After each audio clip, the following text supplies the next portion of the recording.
Good morning. Business managers and executives who visit China for the first time and after spending just a few days here are put to a decision. It's no longer possible to ignore or explain away what we're now seeing for ourselves firsthand. It doesn't matter what industry we're in, and it doesn't matter how small or how big and well established our companies are.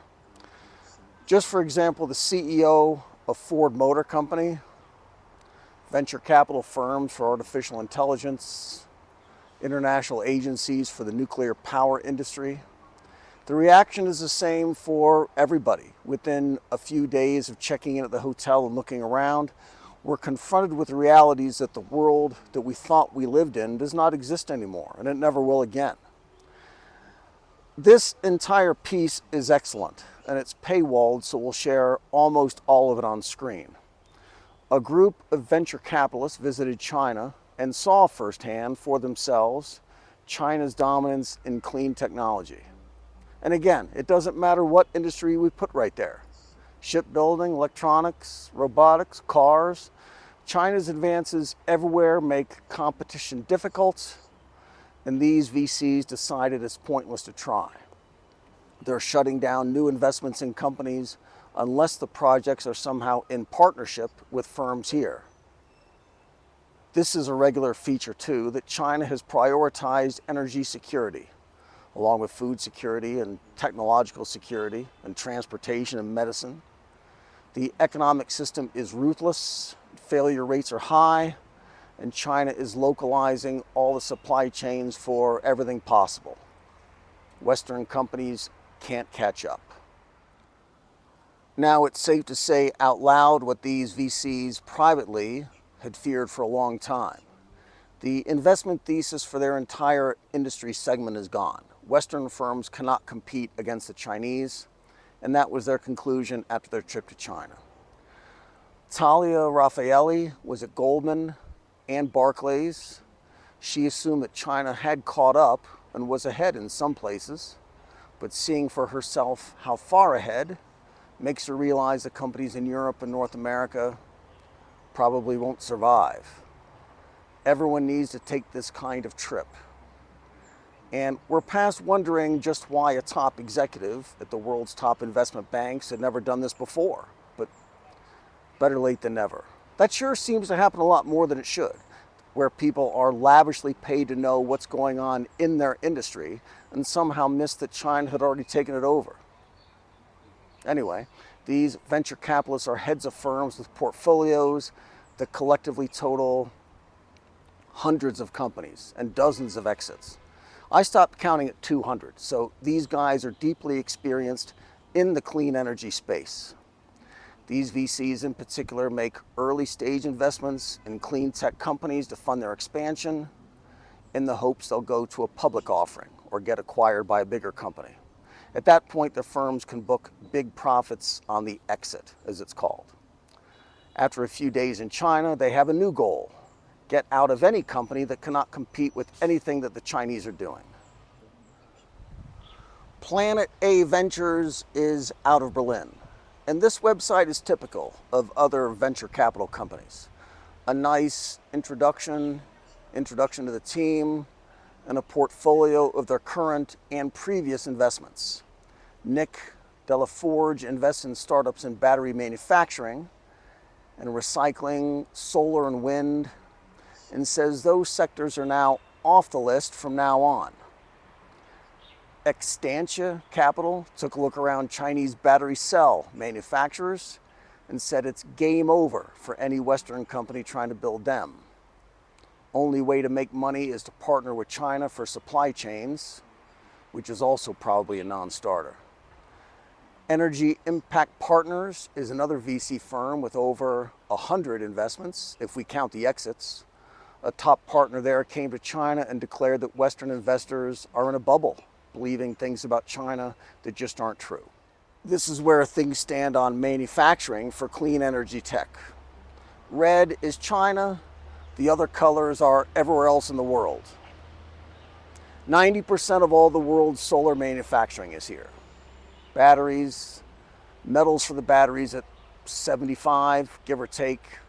In wind power, 70, hydrogen tech, China is still more than the rest of the world combined.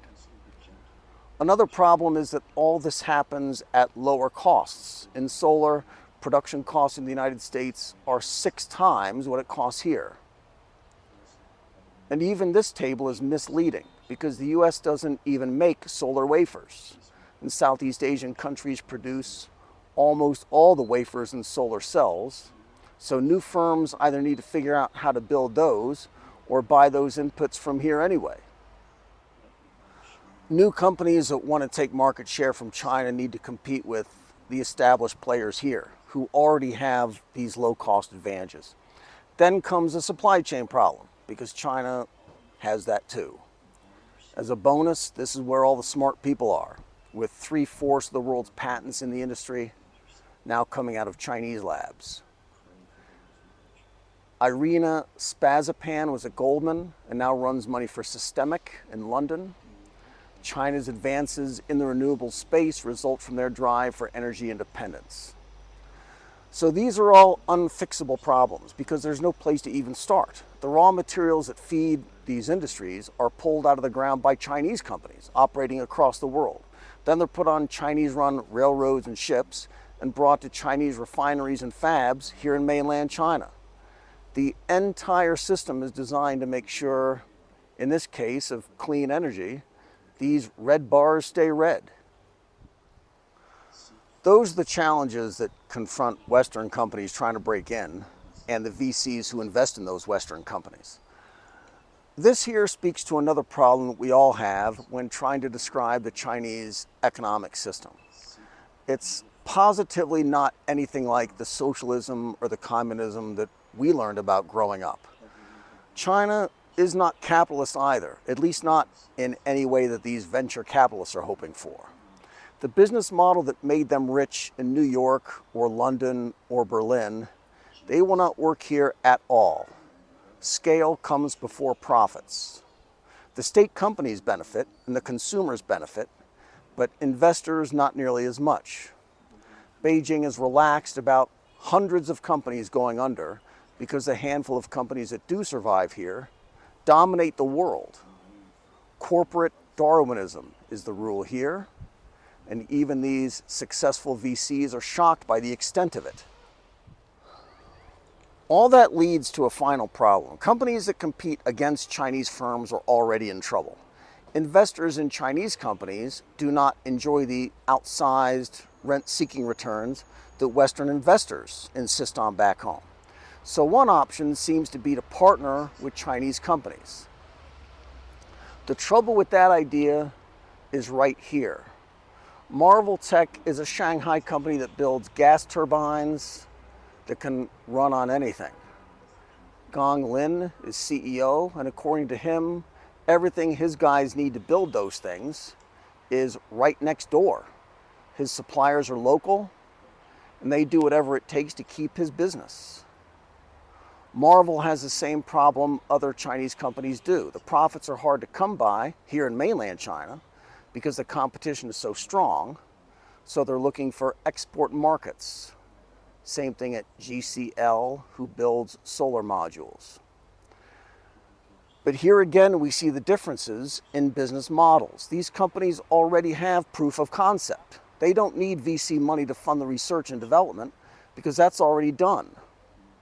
Their products are already in the market, generating cash flow. That cash flow gets reinvested to produce at scale and not distributed to private investors in dividends or capital gains or investment banking fees. And that's the same model that built the champions like BYD and CATL. These companies are vertically integrated in ways that no Western company is anymore. They own the entire research, production, and marketing stacks. Jacob Bro is also out of Berlin. He spent a few minutes watching a production line at CATL and says nobody is going to catch them. We did a report on Northvolt earlier, a European battery producer that collapsed, and Bro here wonders if Northvolt might still be around if they had Chinese partners to help them. These venture capitalists represent billions of dollars of capital, And what is left unsaid is what this all means for the business model of venture capital itself. A VC fund that invests in clean energy needs projects to invest in, or they have to close a fund and do something else. After a few days in China, they realize they need to do something else. They just don't know what. This is Miluo City in Hunan. Be good.